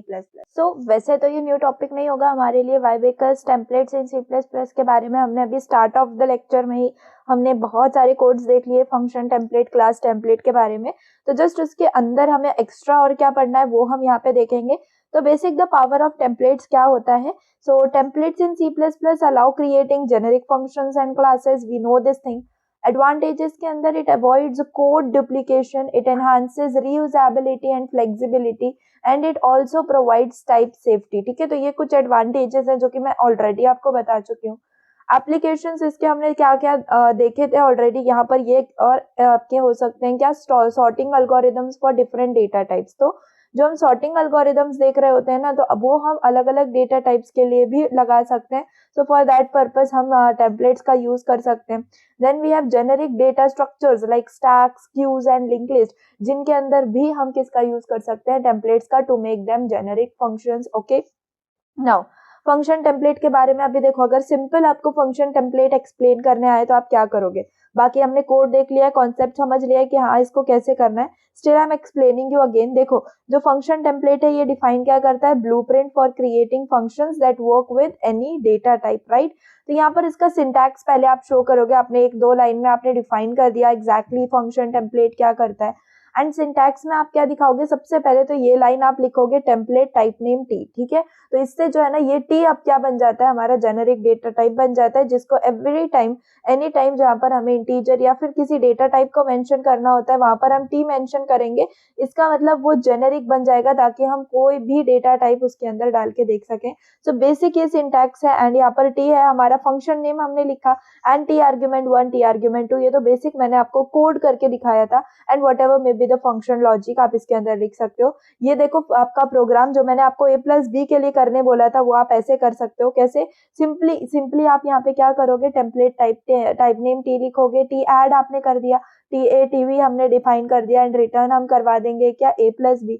अब मेन फंक्शन में आके सिंपली हम ऐड फंक्शन को कॉल करेंगे हमारे, and then any type of numbers हम ऐड करें। लेट्स से हम इंटीजर्स ऐड कर रहे हैं, हम फ्लोट्स ऐड कर रहे हैं, we will get the result according to that. ठीक है, तो ये हमने ऐसे करना है, बहुत ज्यादा सिंपल था। एंड आप चाहो तो यही वाला प्रोग्राम रखो जो आप टेम्पलेट के अंदर एक्सप्लेन करो। Now new topic is overloading function templates. हमने फंक्शन टेम्पलेट्स को बनाना सीख लिया, बट हाँ ओवरलोड कैसे कर सकते हैं, राइट? तो function templates can be overloaded with regular functions और other templates for specific behaviour. तो अगर हमें स्पेसिफिक बिहेवियर डिफाइन करना है तो देखो ये सिंपल है, हमारे पास टेम्पलेट टाइप नेम टी, ठीक है। ये तो हमने सिंपल क्या लिख दिया, हमने टेम्पलेट फंक्शन हमारा बना दिया फॉर मल्टीप्लीकेशन, ठीक है। अब क्या कर रहे हैं हम, उसी मल्टीप्लाई जो फंक्शन है ना उसको ओवरलोड कर रहे हैं जस्ट फॉर इंटीजर्स ओनली। यानी कि अगर इंटीजर्स होगा तभी ये वाला जो फंक्शन है ना वो ऐसा वर्क करेगा, otherwise for all data generic function type ये वाला वर्क करेगा। तो हमने क्या किया, इंट मल्टीप्लाई इंट ए इंट बी सेम लिया, जस्ट हमने क्या किया, अब यहाँ पर हमने टेम्पलेट का यूज नहीं किया, हम यहाँ पर सिर्फ इंटीजर्स का यूज कर रहे हैं because we are overloading this function only for integers। And उस केस में हम a इंटू बी तो कर ही रहे हैं लेकिन साथ में इंटू 2 कर दे रहे हैं ताकि मुझे इंटीजर्स के अंदर कुछ यहाँ पर एक्स्ट्रा डिफरेंस चाहिए। एंड जब मैं यहाँ पर सी आउट करवाऊंगी तो देखो जेनरेट टेम्पलेट जो है वो मेरा वर्क करेगा, मतलब एक्सेप्ट फॉर इंटीजर्स। अगर मैं इंटीजर्स डालूंगी ना तो वो ये वाला फंक्शन कॉल होगा, और अगर मैं कोई और लाइक फ्लोट हो गया, स्ट्रिंग हो गया, any of the data type, तो मेरा जो जेनेरिक फंक्शन है वो काम करेगा। तो बेसिकली आई होप आपको आइडिया समझ में आया होगा। यहाँ पर अगर हम जेनेरिक ये मल्टीप्लीकेशन वाला देखें तो 3.5 इंटू 2.5 बेसिकली हो रहा होगा वहां पे, एंड उसका आंसर मुझे 8.75 मिल रहा होगा। लेकिन अगर मैं ओवरलोडेड यानी कि बेसिकली मैं सिर्फ इंटीजर्स को पास करूंगी ना तो मेरा जो ओवरलोडेड इंटीजर मल्टीप्लीकेशन वाला फंक्शन है वो जो है मेरा कॉल होगा। एंड मुझे बताओ 3 इंटू 2 तो 6 होता है, लेकिन हमने यहाँ पर एक्स्ट्रा ऐड करके रखा है इंटू 2, इसलिए यहाँ पर 6 इंटू 2 हो गया and we got the answer as 12। तो ये सिर्फ हमने क्या किया, इंटीजर्स के लिए इसको ओवरलोड किया। आई होप आपको समझ में आ गया होगा ये ओवरलोडिंग फंक्शन टेम्पलेट्स भी कैसे वर्क करते हैं, ठीक है। Now coming to next that is class template. तो इसके बारे में भी हमने पढ़ लिया, जस्ट ये सिंटैक्स वगैरह मैंने आपको यहाँ पे दिखाया है। तो ब्लूप्रिंट, अगेन क्लास टेम्पलेट हमारा ब्लूप्रिंट है for creating classes that work with any data type. Also हम यहाँ पर इसको ऐसे दिखाएंगे, वही टेम्पलेट टाइप नेम टी, इसको तो आप याद ही रख लो अगर आप टेम्पलेट का एग्जाम्पल सॉल्व कर रहे हो। आप क्लास बनाओगे, let's say any of the class name you are putting there, and T आप लोगे एंड डेटा, यानी कि उस डेटा मेंबर को आपने क्या कर दिया, जेनेरिक बना दिया। अब पब्लिक के अंदर आपने उसको क्या कर रहे हो, आप इसके अंदर कंस्ट्रक्टर बना रहे हो, उसको जो है आप इनिशियलाइज कर रहे हो डेटा को डी के साथ, एंड डिस्प्ले में मैं सिंपल उस डेटा को क्या करवा रही हूँ, प्रिंट करवा रही हूँ, ठीक है। तो अब यहाँ पर अगर मेन फंक्शन में आके देखें तो ये भी एक एग्जाम्पल है जिसमें सिंपली हमने क्या किया, वही चीज को यूज किया, जस्ट बॉक्स नाम दिया है एंड डेटा के अंदर सिंपली मैं उस डेटा को ही क्या कर दूंगी, पास। तो बेसिकली अगर मुझे इंटीजर में मिल रहा है, अब आपको समझ में आया होगा कि क्लास का अगर हम कर रहे हैं तो क्लास के अंदर हम ऐसे दिखाते हैं इंटीजर को एंड ऐसे दिखाते हैं स्ट्रिंग को, ठीक है। एंड कोई भी फिर उसका ऑब्जेक्ट बनाते हैं, क्यों, क्योंकि क्लास का ऑब्जेक्ट बनाना जरूरी है, एंड ऑब्जेक्ट बनाते हुए हमें बताना जरूरी है कि वो डेटा टाइप कौन सा होगा। तो बेसिकली हम यहाँ पर मैंने उसका जो ऑब्जेक्ट बनाया वो इंट बॉक्स बनाया एंड उसके अंदर जो मैंने पास कर दिया, same particular thing I have done for the hello also, जो की स्ट्रिंग है। तो डेटा के अंदर मुझे 10 भी मिल गया, हेलो भी मिल गया, तो just by using this generic class हमने ये कर लिया, ठीक है। So I hope you are understanding these things very simply. Now the next topic is what your class template and non-type parameters. तो नॉन टाइप पैरामीटर्स क्या होते हैं? सो नॉन टाइप पैरामीटर्स इन class templates allow specifying fixed values like array size और limits. यानी कि जैसे array का size होता है, लिमिट होती है कुछ ना, तो वो क्या होता है, ये फिक्स्ड वैल्यूज होती हैं। तो ये नॉन टाइप पैरामीटर्स जो है उसके अंदर हम देते हैं। तो बेसिकली यहाँ पर टाइप नेम टी तो हमारा था ही, इसके साथ हम क्या दे रहे हैं, इंटीजर साइज भी दे रहे हैं, एंड ये जो साइज होगा ये हमारे एरे के लिए जो है ना वो साइज हो रहा होगा। तो बेसिकली एरे ही नहीं, बहुत सारी चीजें होती हैं जिनके अंदर साइज का जो इंपॉर्टेंस होता है। तो बेसिक हम जो पढ़ते हैं साइज एरे के लिए पढ़ते हैं, तो वो हमने यहाँ पे दे दिया है। एंड क्लास एरे के अंदर मैंने जो एरे डिफाइन किया है उसके अंदर मैंने जो है ना T, that is my template को मैंने यहाँ पर दे दिया है, एंड यहाँ पर आएगा एरे, एंड उसके अंदर जो यहाँ पे मैंने साइज दिया है वो डेफिनेटली इंटीजर्स में होगा, तो वो इंटीजर के लिए मैंने यहाँ पर उसको पास कर दिया।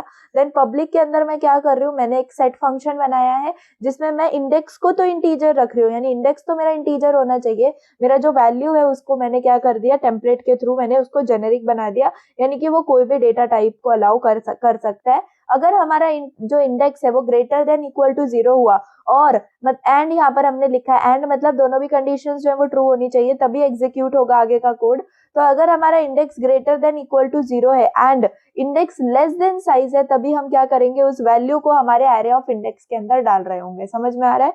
नाउ अब सेम चीज हमने क्या किया, एक गेट फंक्शन बनाया जिसमें सिंपली हम क्या कर देंगे, उसको प्रिंट करवाने का काम करेंगे। तो उसको हमने ऐसे ही किया एंड बहुत ज्यादा सिंपल वे में उसको लिखा हुआ है। इंडेक्स को हमेशा हम इंटीजर ही रख रहे हैं क्योंकि एरे का इंडेक्स हमें पता है 0 1 2 3 4 ऐसा ही होता है, तो कहीं फ्लोटिंग वैल्यू या स्ट्रिंग जो है वो नहीं आ रहा होता है, तो सिंपल हमने उसको इंटीजर रखा है।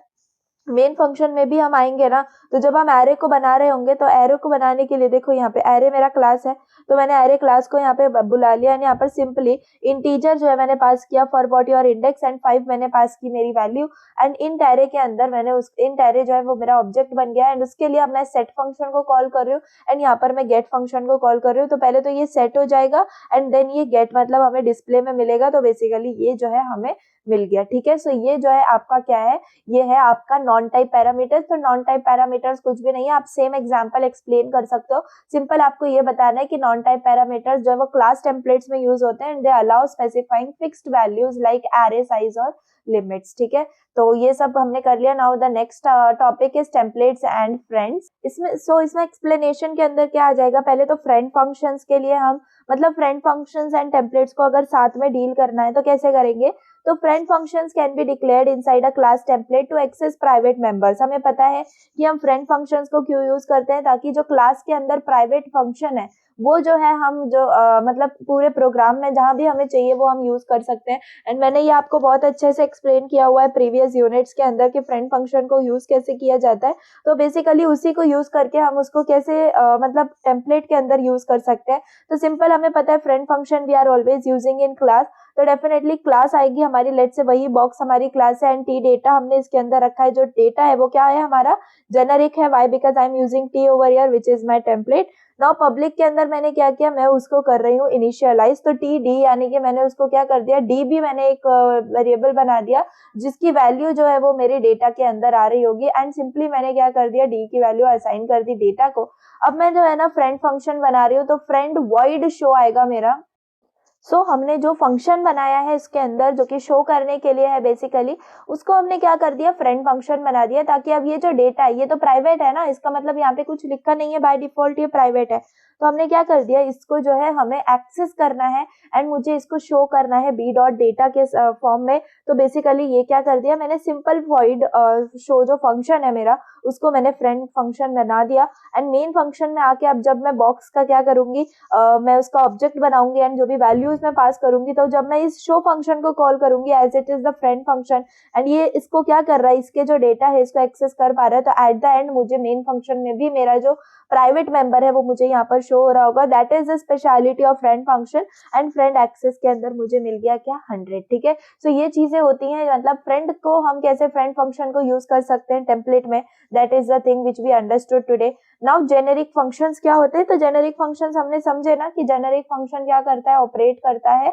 On different data types using templates. तो हम टेम्पलेट्स का यूज करके क्या करते हैं, हर डिफरेंट डेटा टाइप्स जो भी होगा डेटा टाइप वो आ जाएगा एंड नो मतलब कोई इश्यू नहीं होगा, कोई एरर नहीं दिखाएगा, जिस टाइप का है उस टाइप का हमें जो है एरर रिजल्ट मिल रहा होगा। ठीक है, तो जेनेरिक फंक्शन का बात मतलब तो हमने पूरे यूनिट में अच्छे से समझ लिया है। इसका एग्जांपल अगर हमें आता है तो हम दे सकते हैं sorting arrays of any type. ऐसा हो सकता है ना कि हमें कोई भी टाइप का एरे दे दिया हो, may be integer may be float, हमें उसको सॉर्ट करने बोला हो, राइट, तो वो सॉर्टिंग ऑफ एरेज भी हमारा क्या है जेनेरिक फंक्शंस में हम कर सकते हैं। अब देखो हमने बहुत बार देख लिया कि यहाँ टेम्पलेट जब हम यहाँ पे डिक्लेयर कर रहे हैं तो हम टाइप नेम का यूज कर रहे हैं, तो टाइप नेम होता क्या है बेसिकली, तो उसका कीवर्ड का भी आपको क्वेश्चन आ सकता है। तो ये कुछ नहीं है, it specifies that a dependent name is a type. ठीक है, यानी कि जो भी हमारा नेम है वो क्या है, डिपेंडेंट है on type and it is often used in templates. तो बेसिकली टेम्पलेट्स के अंदर जो है ना इसका यूज किया जाता है। And type name T and scope resolution, ये आइटरेटर भी हम यूज करते हैं एंड इधर आइटरेटर हमने आईटी यूज किया है,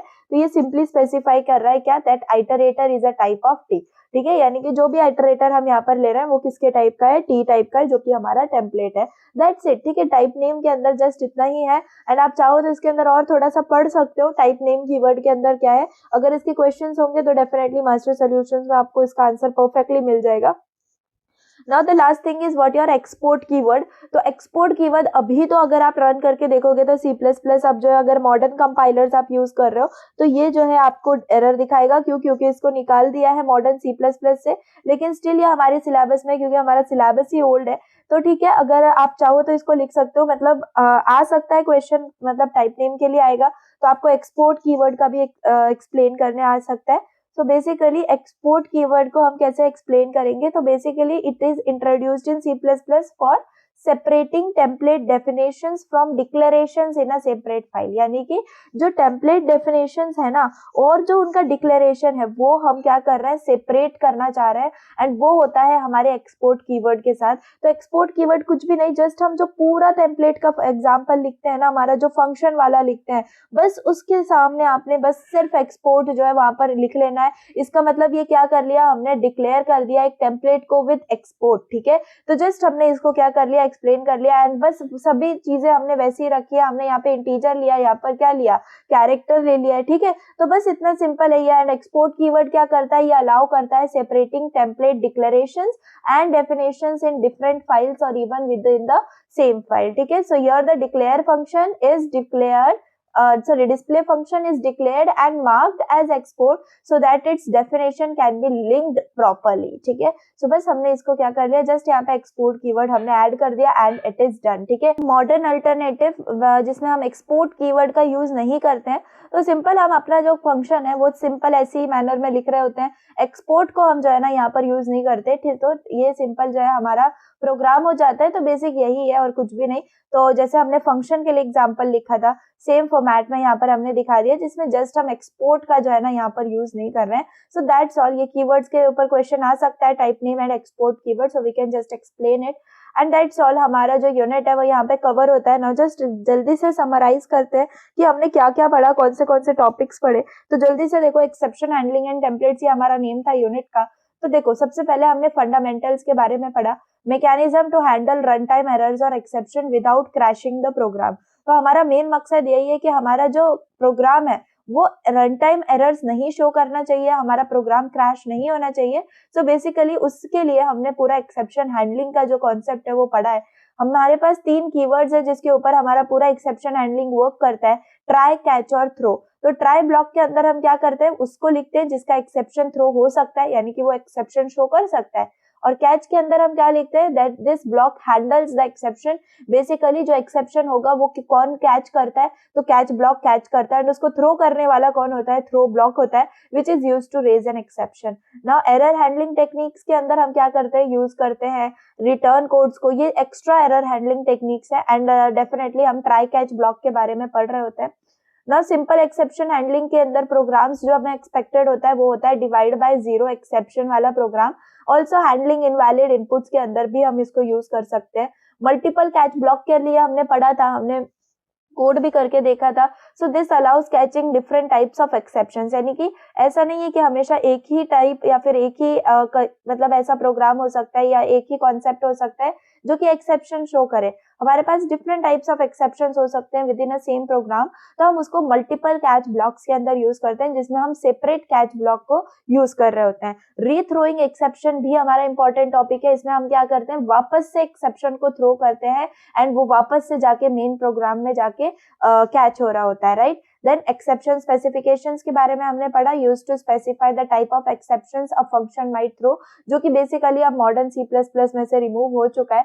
यूजर डिफाइंड एक्सेप्शंस में हमने पढ़ा, हमने क्रिएट किया हमारा कस्टम यानी कि यूजर डिफाइंड एक्सेप्शन क्लास को, एंड हमने हैंडल किए specific errors. Processing unexpected exceptions, जिसमें हमने अनएक्सपेक्टेड यूज किया, और other fallback mechanisms for uncaught exceptions, जो कि एक्सेप्शंस कॉट नहीं हो पाए हैं उनके लिए।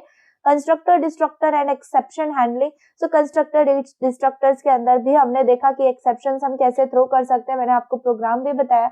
एक्सेप्शंस एंड इनहेरिटेंस के बीच में कैसे हम मतलब एक्सेप्शन शो कर सकते हैं, तो बेसिकली हम क्या करते हैं, इनहेरिटेंस आ गया तो हम क्लास का यूज करते हैं, and catch blocks can be return to handle exceptions using base class pointers. Okay, फिर हमने टेम्पलेट्स के बारे में पढ़ा, बेसिक टाइप्स ऑफ टेम्पलेट्स में हमने पहले तो पावर ऑफ टेम्पलेट्स पढ़ी कि हाँ हम क्यों यूज करते हैं टेम्पलेट्स को, बिकॉज ये हमारी जेनरिक प्रोग्रामिंग के अंदर हेल्प करता है, हमें कोड को रीयूजेबल फॉर्मेट में बनाता है एंड कोड को फ्लेक्सिबल बनाता है। Then we have function template जो कि हमने समझा था फर्स्ट टाइप ऑफ टेम्पलेट, तो ये क्या है, जस्ट अ ब्लूप्रिंट है फॉर क्रिएटिंग फंक्शंस जो कि हर टाइप के डेटा टाइप के लिए काम करेंगे।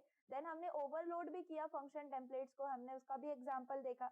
क्लास टेम्पलेट जो है सेकंड टाइप ऑफ टेम्पलेट है जिसमें हम क्लास क्रिएट करते हैं ना, एंड जो क्लास है वो डिफरेंट डेटा टाइप्स पर वर्क करती है। Then class template with non type parameters, तो नॉन टाइप पैरामीटर्स आ जाए तो सिर्फ आप लाइक एरे साइज को जो है ना एक्सप्लेन कर सकते हो, एंड उसका भी एग्जांपल मैंने आपको दिखाया।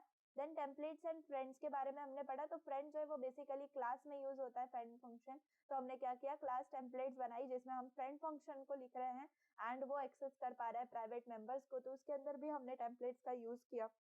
देन जेनेरिक फंक्शंस के बारे में लास्ट में पढ़ा कि जो फंक्शंस डिजाइन किए जाते हैं to work with any type, they are called as generic functions. Then at last हमने दो कीवर्ड्स के बारे में पढ़ा, type name that specifies a dependent name as a type, and export में हमने क्या किया, ये तो बेसिकली अभी रिमूव हो चुका है, बट टेम्पलेट डेफिनेशन के अंदर हम कैसे यूज करते हैं एक्सपोर्ट को भी we understood that.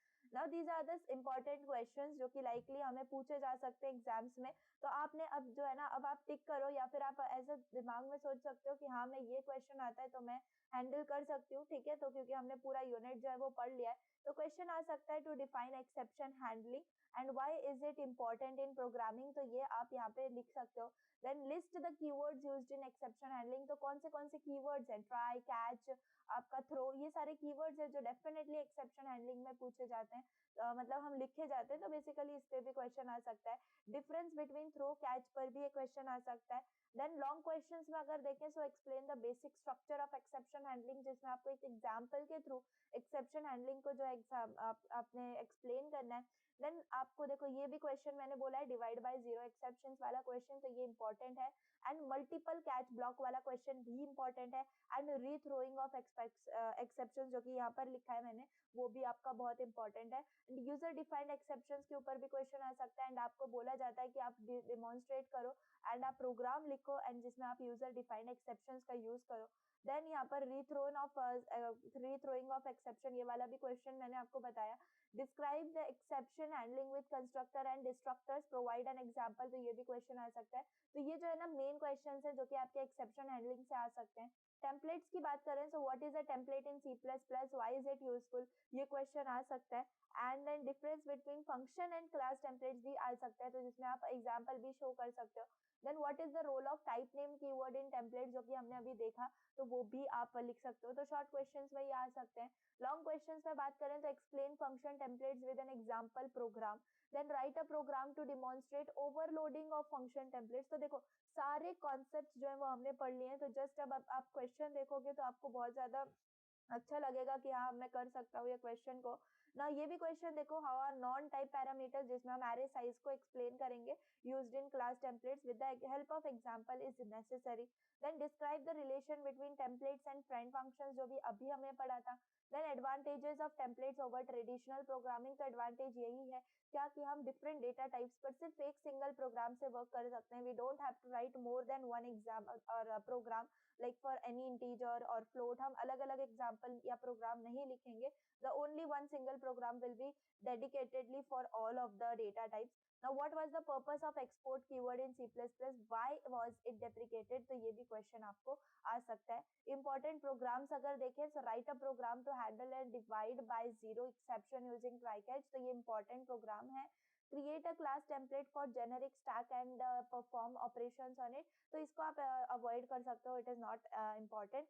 Implement function template for swapping to values of any type, तो ये जो है आप सिंपल फंक्शन लिख सकते हो, जो हमें पता है हम सिंपल स्वैपिंग के लिए फंक्शन कैसे लिखते हैं। तो मेरा आइडिया क्या है, सिंपल आप वो नॉर्मल फंक्शन लिखो जो आप नॉर्मली स्वैप करने के लिए लिखते हो, एंड देन उसको जो है टेम्पलेट के अंदर डिफाइन कर दो, यानी जहां पर भी आपने इंटीजर को यूज किया होगा, डबल को यूज किया होगा, आप सिंपल वहां पर टेम्पलेट पहले डिफाइन करोगे एंड देन वहां पर टी का यूज करोगे, ठीक है। तो ये प्रोग्राम आप लिख के देखना, एंड ऐसे प्रोग्राम्स आपको आ सकते हैं। एंड दैट्स इट, हमारा यूनिट जो है वो यहाँ पे ओवर होता है। All the very best and this is the complete thing for unit 5, ठीक है। तो मुझे बताना आपको कैसा लगा, एंड डेफिनेटली हमने पूरा सब कुछ देख लिया, start from the concept, from definition till explanation till programs and with मैंने समराइज भी कर दिया आपको अब पूरा यूनिट। तो आपको अच्छे से रिवाइज हो गया होगा एंड डेफिनेटली इंपॉर्टेंट क्वेश्चंस भी मैंने आपको बता दिए। तो चलिए आपको बस क्या करना है, अब आपको अच्छे से कोड करना है एंड ट्राई करना है। एक्सेप्शन हैंडलिंग और टेम्पलेट्स के अंदर आपको बिल्कुल भी टेंशन नहीं है, बस यही 2 मेन टॉपिक्स है जो इस यूनिट के हैं। तो जस्ट आप ट्राई करो, 2-3 कोड्स आप खुद से लिख लोगे तो आपको एग्जाम के टाइम पे बिल्कुल भी सिंटैक्स में प्रॉब्लम नहीं आएगी। एंड ये जो पीडीएफ है, ये एक और पीडीएफ है मेरे पास यूनिट 5 की जो ऑलरेडी अपलोड है टेलीग्राम पे। सो ये वाली भी जो पीडीएफ है ये मैं आज अपलोड कर दूंगी। तो डेफिनेटली आपको जो है ना, दोनों में से आपको जिसमें से पढ़ना है आप पढ़ सकते हो। वो वाली में थोड़ी थ्योरी ज्यादा है, इसमें मैंने प्रोग्राम ज्यादा रखे हैं फॉर एक्सप्लेनेशन पर्पस। तो आपको जो चाहिए आप जो है समझ सकते हो एंड दैट्स इट। तो चलिए, आपको कोई डाउट होगा तो आप कमेंट सेक्शन में बता सकते हो एंड अगर वीडियो पसंद आई हो तो प्लीज लाइक कर देना। Thanks for watching, bye.